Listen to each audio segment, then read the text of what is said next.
हरे कृष्णा, राधे राधे। आज हम आपको बैसाख मास का 10वां अध्याय सुनाएंगे। मैथिल बोला, हे ब्राह्मण, आपने कामदेव की स्त्री रति का चरित्र सुनाया। अब कृपया अशून्य शयन व्रत धारण करने की विधि कहिए। इसमें क्या दान होता है, कैसे पूजन किया जाता है तथा उसका क्या फल होता है। यह सुन श्रुतदेव कहने लगे कि हे राजन, इसका विधान श्रीहरि भगवान ने लक्ष्मी जी से कहा था। वह सब मैं तुमसे सुनाता हूँ। जिसके श्याम वर्ण लक्ष्मीपति जगन्नाथ संपूर्ण पापों का नाश कर प्रसन्न हो जाते हैं।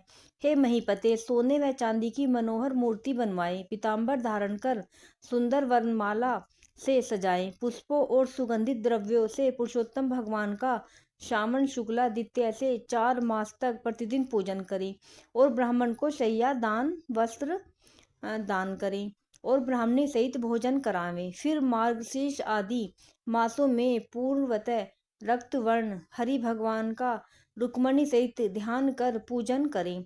ऐसे ही चैत्र मास में 4 मास तक भूमि पर ऐसे ही चैत्र मास से 4 मास तक भूमि पर शयन करें और फिर श्री हरि भगवान का पूजन करें और आषाढ़ की द्वितीया के दिन समाप्त करें। उस दिन अष्टाक्षर ओम नमो नारायण इस मंत्र से हवन करें। मार्गशीर्ष आदि मासों में परायण के दिन विष्णु गायत्री नारायणाय विद्महे इस मंत्र से हवन करें और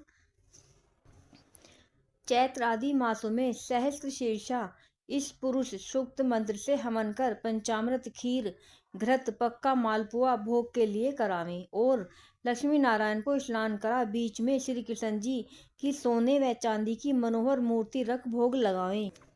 फिर केशव आदि नामों से ब्राह्मणों को भोजन करा श्रद्धा अनुसार 2 वस्त्र और अलंकारों से पूजन करके मालपुआ ब्राह्मण के निमित्त 12वें दिन दें। फिर पूर्व कल्पित प्रतिमाओं को संपूर्ण अलंकारों से आभूषित कर आचार्य को दें और सैया का संकल्प करें। ऊपर लक्ष्मी नारायण का विधिवत पूजन करें, कांसे का पात्र दें और ब्राह्मणों को भोजन करावें। दान मंत्र, हे जनार्दन, जैसे आपकी सैया लक्ष्मी से अशून्य है, वैसे ही हे केशव इस सैया दान से मेरी सैया अशून्य हो।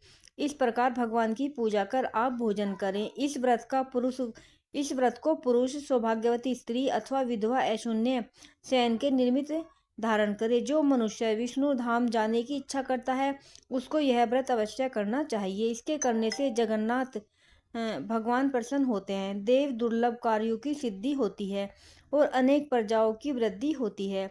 अतः जैसे भी बने यह व्रत अवश्य करे। यह वर्णन हो गया। अब तुझे और क्या सुनने की इच्छा है वह बता। यह सुन राजा ने फिर श्रुतदेव जी से पूछा कि हे महाराज, बैसाख मास में छत्रदान करने का महात्म्य सुनाइए, क्योंकि बैसाख के कर्तव्य शुभ कर्मों को सुनते सुनते मेरी तृप्ति नहीं होती।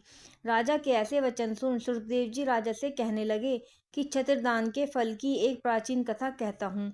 सतयुग में एक हेमकांत नाम का बंगाल देश के राजा कुशकेतु का पुत्र था। वह बड़ा बुद्धिमान तथा बलवान था। वह एक दिन शिकार खेलने गया।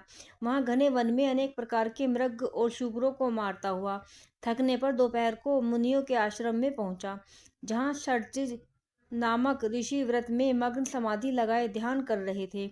इससे उनको पता न चला कि आश्रम में कौन आया है। अतः ऋषि ने उठकर राजा का सम्मान नहीं किया, जिससे क्रोधित हो राजा ने उन्हें मारने को उद्यत हुआ। तब ऋषि के 10 सहस्त्र शिष्यों ने उसे रोका। क्रोध में विहल होकर राजा कहने लगा कि हे ब्राह्मणों, मैं थक गया हूँ, तुम मेरा आतिथ्य सत्कार करो, परंतु गुरु की आज्ञा के बिना क्या सत्कार करें। ऐसा शिष्यों से सुन राजा ने उन्हें मारने के लिए धनुष उठा लिया और अत्यंत क्रोध कर बाण छोड़ने लगा। तब शिष्य भागने लगे। उनमें से 300 शिष्य को मार डाला और आश्रम में रखी हुई वस्तुओं का पाप बुद्धि सैनिकों ने ले लिया और खूब भोजन किया। तब सायकाल के समय राजा सेना सहित पुरी में आया और उसके पिता कुशकेतु ने इस दुष्ट व्यवहार को सुना तो बेटे की निंदा कर पुरी से बाहर निकाल दिया। तब हेमकांत व्याकुल होकर गहन वन में चला गया। वहां उसे ब्राह्मणों की हत्या सताने लगी। वहां पर जीव जंतुओं को मारकर खाते हुए इधर उधर घूमते घूमते 28 वर्ष बीत गए। एक दिन की बात है कि तीर्थ यात्रा करते हुए त्रित नामक महामुनि बैसाख मास में दोपहर के समय वन में आए, जो धूप और तृषा के मारे व्याकुल और वृक्षहीन स्थान से मूर्छित होकर गिर पड़े। देवयोग से हेमकांत ने त्रित मुनि को ऐसी दशा में देखकर ढाक के पत्तों की छतरी बना धूप निवारण के लिए सिर पर लगाई और अलंबू का जल दिया। इस उपचार से मुनीश्वर की मूर्छा जाती रही। जब चेत हुआ तो उस पत्तों की छतरी को लगाए धीरे धीरे किसी गांव में पहुंचे। इसी पुण्य के प्रभाव से उसको 300 ब्रह्मा हत्याएं दूर हो गई, जिससे हेमकांत को बड़ा विस्मय हुआ कि मेरी ब्रह्मा हत्या कैसे दूर हो गई। इसी विचार में पड़ा था कि हेमकांत को संग्रहणी रोग उत्पन्न हो गया, जिससे पारस संकट जान व्याकुल हुआ। तभी उसे 3 पुरुष बड़े भयंकर यम के दूत दिखाई दिए। वह अपने कर्मों को सोचने लगा कि उसे क्षत्रिय दान का ध्यान आया। सो ही वह विष्णु भगवान का स्मरण करने लगा।